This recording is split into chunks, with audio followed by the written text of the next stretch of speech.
For the first time, we're hearing from the grieving family of the pregnant woman who was shot and killed near the King of Prussia Mall last week. They want answers over how the suspected killer got a hold of a gun while on parole for a previous violent crime. What?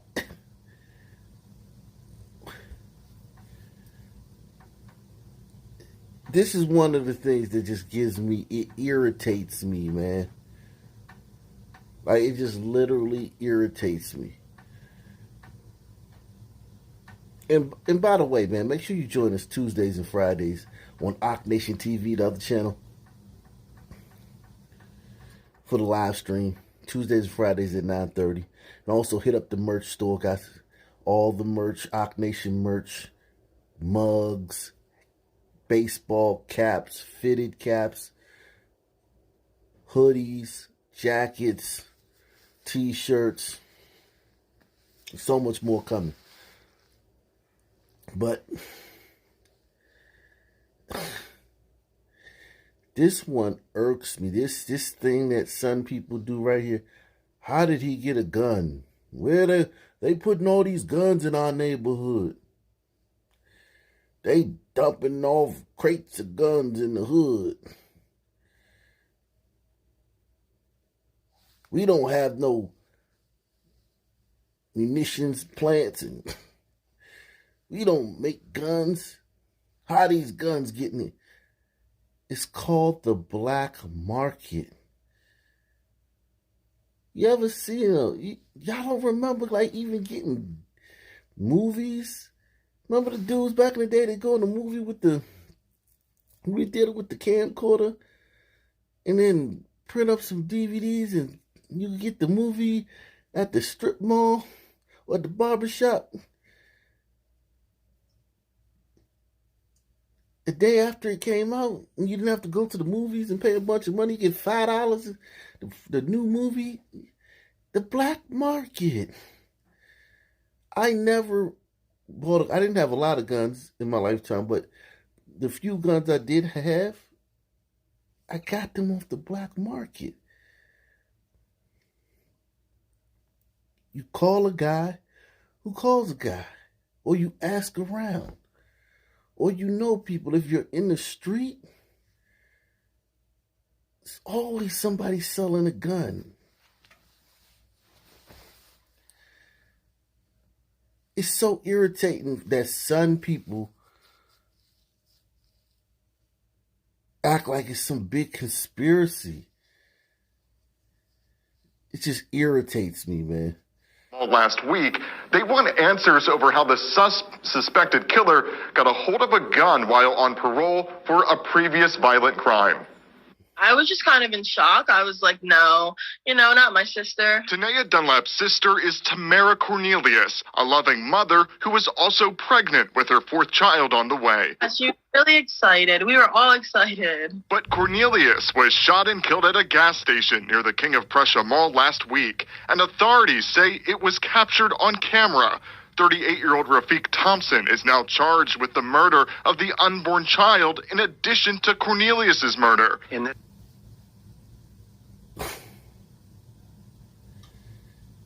Boy, this might be a spiritual thing.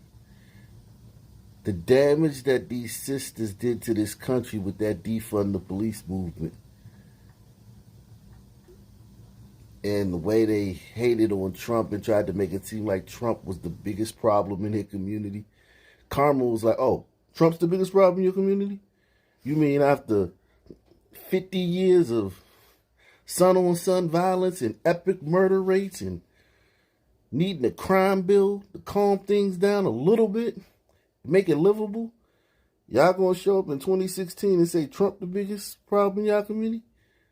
Okay, I got y'all. Because this is crazy. Brothers just walking up on sisters. Like, listen, man, don't get me wrong, man. I know chivalry is dead, but Jesus. Like, I get it. Brothers ain't really opening doors for sisters like that no more. You know, young people, young dudes don't help old ladies across the street.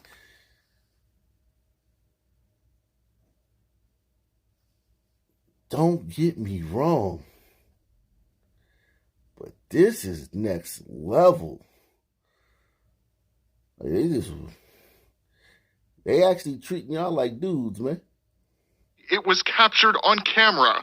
38-year-old Rafiq Thompson is now charged with the murder of the unborn child in addition to Cornelius's murder. In this case, Tamara Cornelius was 14 weeks pregnant.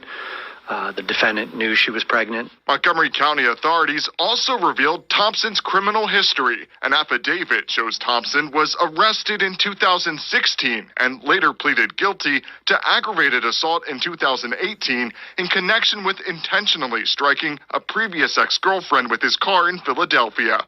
Thompson was released from prison in 2019, serving roughly the minimum of his 3 to 6 year sentence. Well, again, Sistahs demanded this. This was nothing that anybody was asking for. This wasn't on the table. The crime bill from 94, Joe Biden crime bill, was working wonders. Crime was, even though, listen, all Stanian cities was very violent and compared to other people's communities. In fact, the violence in Stanian cities from 94 to 2020 could be called genocidal, epidemic. But it was lower than it was before 94. And it was lower than it's been since 2020. So things in the best that we could do. You got Blackistan maxed out. Okay? You got the best that you could get out of it. Cities that, New York had averaged 2,000 murders a year before that crime bill. They were down to 300 in 2019.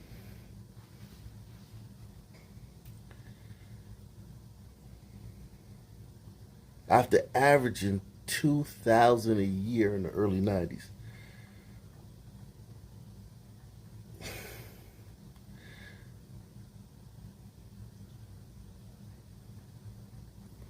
Philly was averaging 200 a year throughout the 20 teens, 250 a year, 280 a year. They're going to hit 600 this year. So the crime bill was working. Everything was going along fine. And then Sistahs demanded this. They literally made the lawmakers do this. Shorter sentences, lenient prosecutors in every city, crime-friendly prosecutors and DAs, bail.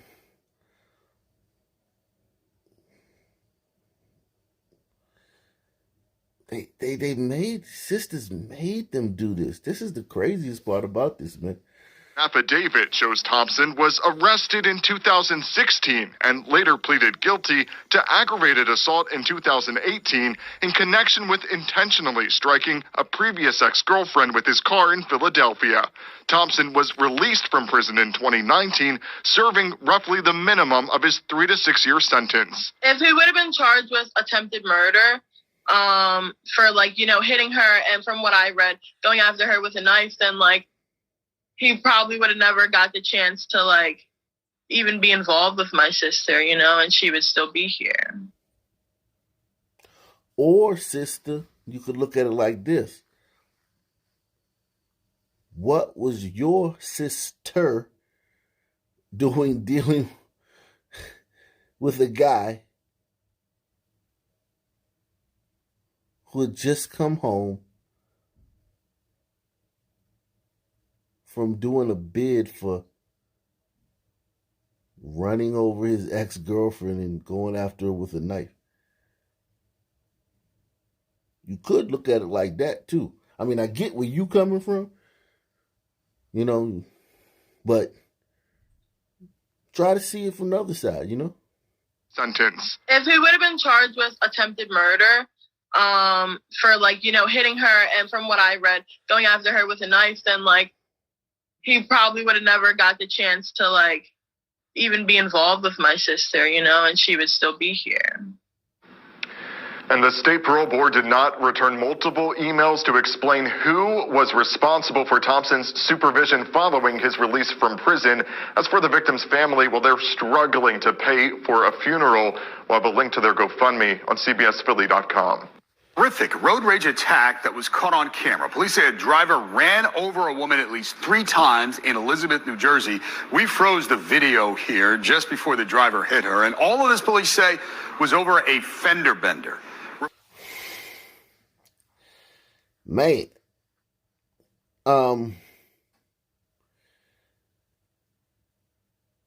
if you're an fender bender with a son, man,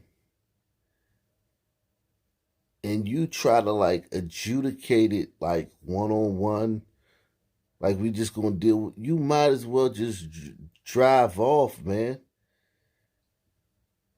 If you're not gonna call the police, stay in your vehicle, call the police, or drive to the nearest state. Don't get out of your vehicle if your vehicle's still drivable, if it's not on fire. Stay in your vehicle and call the police.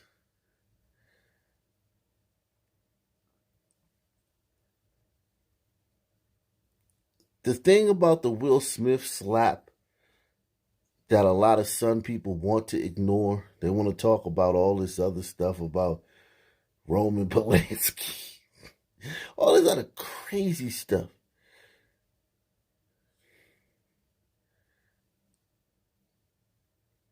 The thing about the Will Smith slap that was basically foreshadowed and what's going on in the country with the son, man,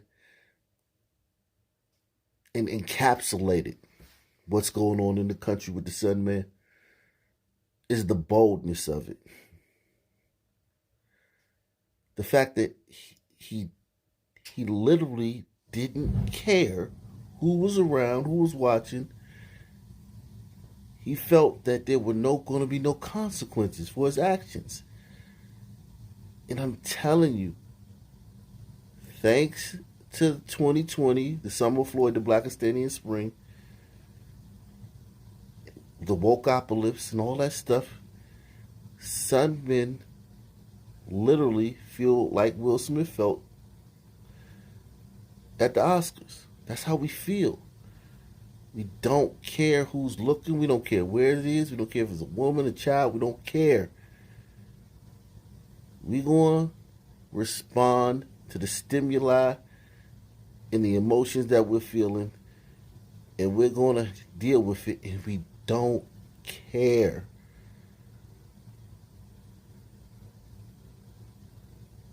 What anybody has to say about it, who sees it. Road rage attack that was caught on camera. Police say a driver ran over a woman at least 3 times in Elizabeth, New Jersey. We froze the video here just before the driver hit her. And all of this, police say, was over a fender bender. Reporter Chris Jose joins the News 4 team today. He is live in Elizabeth with new reaction from a witness. Chris? And Dave, this all happened here on Salem Avenue. Important to note that this is a one-way street. Neighbors tell us the man was backing up to avoid a traffic jam at the light during the Tuesday morning rush hour. From there, neighbors say he was backing up and crashed into a woman's car right here in the intersection. Apparently, this upset the man so much that he followed her this way, and she was running away. She took pictures just moments before, and then when she got plowed over, she landed right here in the yard. You can still see tire marks on the ground. Home surveillance video shows the moment a driver chased after a woman following a fender bender on Salem Avenue in Elizabeth. We're freezing the video before the car hit the victim. Ran over her again 3 times. Isaac asked us not to use his last name. His home camera captured the road rage attack around 8:30 Tuesday morning. How can you do a thing like this? It was a fender bender, that's all. This is Vincent Jean's mugshot from the Union County Jail. He's charged with several crimes, including first-degree attempted murder. Most of the video is too graphic to show. Seconds after the first hit, a school bus showed up. What is it? Maybe 30, 40 feet? And she fell on the grass and he ran over her. As he runs over her, the school bus came and blocked the driveway here. He turned around and went right over her again.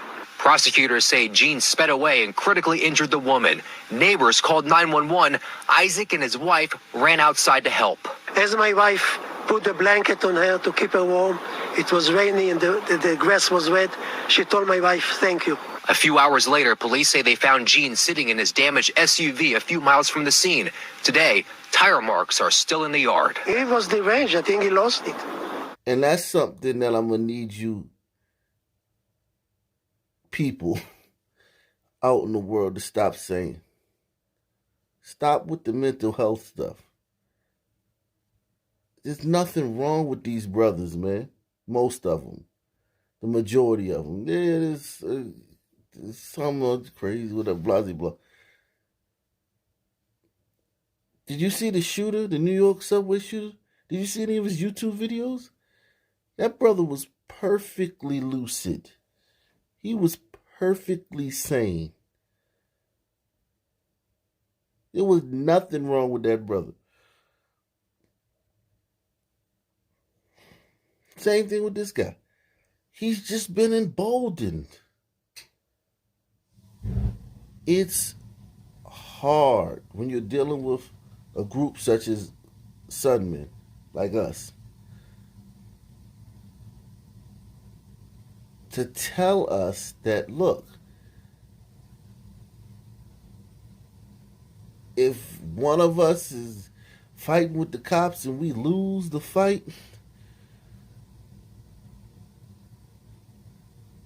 the whole world is going to stop and start protesting. People are going to take to the streets. Like, you got to understand, you had glacier gliders who live in the suburbs, make hundreds of $1,000s a year, got 3 and 4 degrees, masked up with ski masks, dressed in all black, throwing Molotov cocktails at police stations.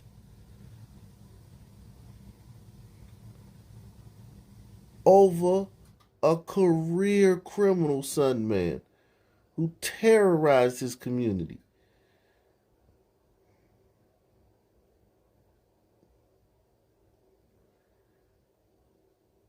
Okay?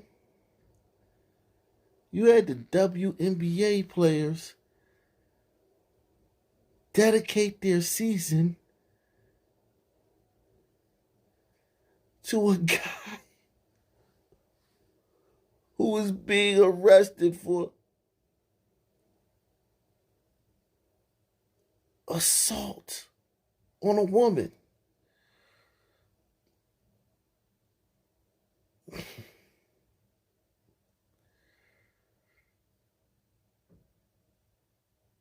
Amongst thousands of other examples that were very public and very visible for sudden men to see.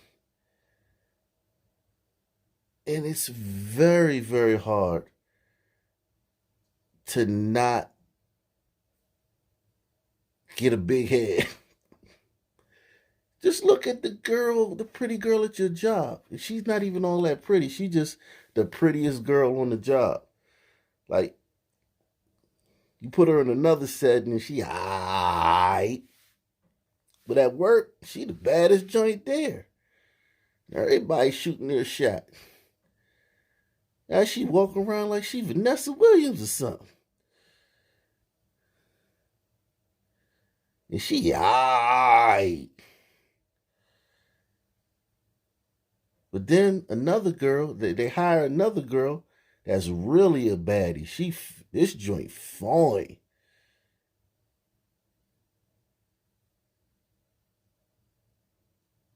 And it's like, now she's speaking. Now the girl that used to be the cutest girl, she speak now. Hey.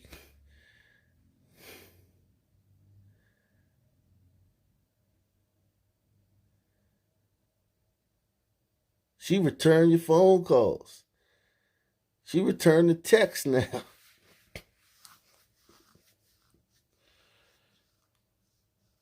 She rapping with your conversation, everything.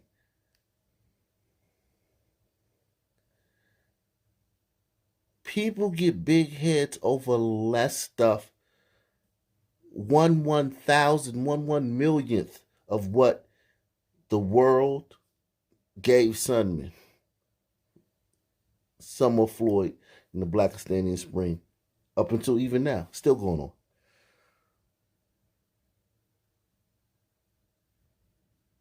Only thing gonna stop this is another crime bill.